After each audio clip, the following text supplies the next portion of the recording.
Welcome back to the channel and welcome back to another quick pick prediction video. In this video, I'll be predicting the flyweight bout between Clayton Carpenter versus Lucas. Oh yeah, it is Lucas, not Luca. Lucas Rocha. And how do I feel about this one right here? I'm going low confidence Clayton Carpenter to beat Lucas Rocha or Hoka. But yeah, the confidence is gonna be low. Both the guys are solid fighters. I feel like Clayton Carpenter has a much more clear path to victory. I feel like Lucas Rocha is kind of relying on maybe his taking down defense, holding up, maybe this timing Carpenter coming in with a knee. Timing Carpenter level change or ducking his head, and he does tend to dip his head a lot. And that is something Rocha has shown, and in his last fight to be able to capitalize on.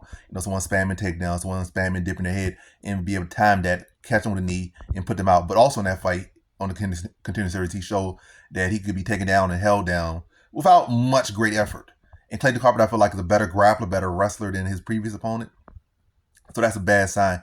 I do feel like Rocha can take advantage of that tendency, but I would much be more likely to pick him, or maybe I would have shifted my pick to him if, on top of that, he showed the ability to scramble well, get back to his feet well. On top of like being able to time level changes and takedowns well, and match it, or not match it, but meet it with the knee, counter it with the knee. Yeah, he does have that ability, but I feel like he has half of what I need to lean towards him. And I'm more so gonna pick the guy that can, win 15 minutes instead of the guy that can win off one moment, typically.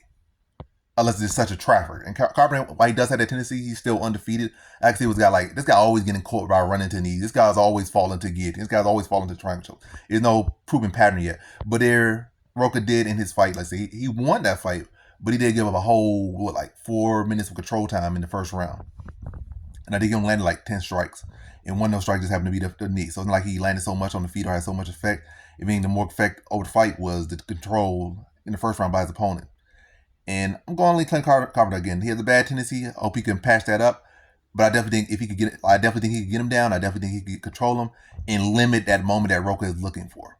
But nonetheless, this is a fight where, Rocha could have made adjustments. His takedown defense could be better. He is fighting at 125 in this fight. And then on the contender series, he fought at 135. And he's a small guy. It's not like he's a big guy trying to come down to 125. I feel like 125 is his true weight class.